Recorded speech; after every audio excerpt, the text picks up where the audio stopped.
Subscribe करें हमारे YouTube channel साधना gold को और पाएं वीडियोस सबसे पहले।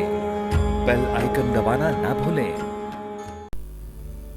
भागवत कथा सुनने का अधिकारी कौन है? जो निर्मत्सर है। निर्मत्सर कौन है? जिसके अंदर किसी के प्रति ईर्ष्या द्वेष नहीं है, जो सबको भगवान का स्वरूप मानता है, किसी के प्रति उसके अंदर कपट नहीं, द्वेष नहीं, वही निर्मत्सर है। यदि किसी की प्रशंसा, किसी की बड़ाई, कोई ऊपर उठ रहा है, तो यदि आपको वो अच्छा न लगे, आप उससे ईर्ष्या करने लगे, तो समझ लीजिए आपके अंदर वो मत्सर आ गया। चांगदेव,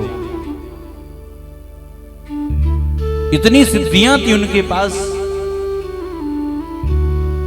1400 वर्षों तक जीवित रहे चांगदेव महाराज। पर जब संत ज्ञानेश्वर का उन्होंने नाम सुना, सारे संसार में संत ज्ञानेश्वर की जय जय होने लगी, तो चांगदेव के मन में ईर्ष्या हो गई, मत्सर प्रकट हो गया। चांगदेव के मन में आया कि पत्र लिखूं, तो जो ही कागज लेकर के पत्र लिखने के लिए बैठे, तो विचार करने लगे कि मैं इस पत्र में क्या लिखूं, क्या संबोधन लिखूं। पूजनीय लिखूं तो वो तो हमसे बहुत छोटे हैं,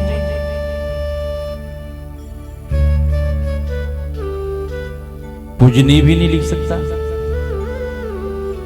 तो क्या लिखूं, कुछ समझ नहीं आया। बहुत देर तक सोचते रहे, तो कोरा कागज ही पत्र के रूप में संत ज्ञानेश्वर के यहां भेज दिया चांगदेव ने। उस पत्र को संत ज्ञानेश्वर की बहन मुक्ताबाई ने देखा। कुछ लिखा नहीं, पर वो संत की भाषा संत ही जानते हैं, खग जाने खग ही की भाषा, समझ गए। मुक्ताबाई ने जवाब दे दिया, अरे चांगदेव, सिद्धियों के बल पे 1400 वर्षों तक रहे इस संसार में, पर आज तक तेरा जीवन कोरा कागज ही रह गया। जवाब देकर भेज दिया। चांगदेव ने जब उस पत्र को देखा तो समझ गए, ये संत ज्ञानेश्वर तो बहुत सिद्ध महात्मा हैं, तो आज अपनी सिद्धियों का कुछ बल इनको दिखाना चाहिए। तो शेर की सवारी करके और सर्प की लगाम कसे हुए चांगदेव संत ज्ञानेश्वर से मिलने के लिए आगे बढ़े। लोगों ने जाकर संत ज्ञानेश्वर को बताया। सुबह सुबह एक पत्थर की शिला पर संत ज्ञानेश्वर बैठे हुए थे। लोगों ने बताया, महाराज आपसे मिलने चांगदेव आ रहे हैं। अच्छा, आने दो। महाराज सिंह की सवारी किए हुए हैं और सर्प की लगाम कसे हुए हैं। संत ज्ञानेश्वर समझ गए, अभिमान है इसके अंदर, कुछ न कुछ लीला दिखानी चाहिए।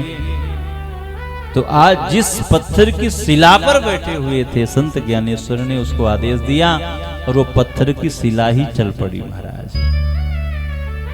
और जब चांगदेव के सामने संत ज्ञानेश्वर पहुंचे, पत्थर की शिला पर बैठे, तो चांगदेव मन में विचार करने लगे कि मैंने तो केवल हिंसक पशुओं को ही अपने बस में कर रखा है, पर ये तो इतने सिद्ध महात्मा हैं कि इन्होंने तो एक निर्जीव पत्थर को भी अपने बस में कर लिया, इसे सजीव कर लिया है।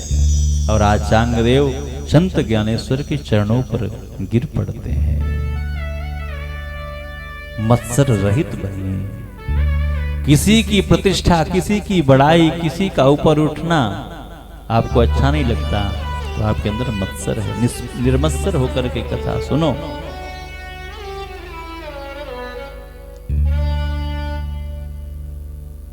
कहा कथा सुनने से होगा क्या? कहा वास्तव वस्तु का आपको बोध होगा। उससे क्या लाभ होगा? वास्तव वस्तु को हम जान जाएंगे, हमें ज्ञान हो जाएगा, तो उससे लाभ क्या होगा? तो कहा शिवदम, आपका कल्याण हो जाएगा। और हम आए किस लिए इस संसार में?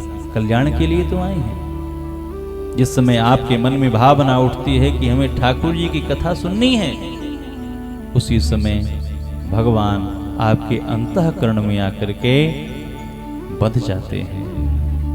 सद्यो हृदय वरुद्धते तकृतभिः शुश्रूषुभिः तत्क्षण उसी समय भगवान आपके हृदय में आकर के कैद हो जाते हैं, बंदी बन जाते हैं।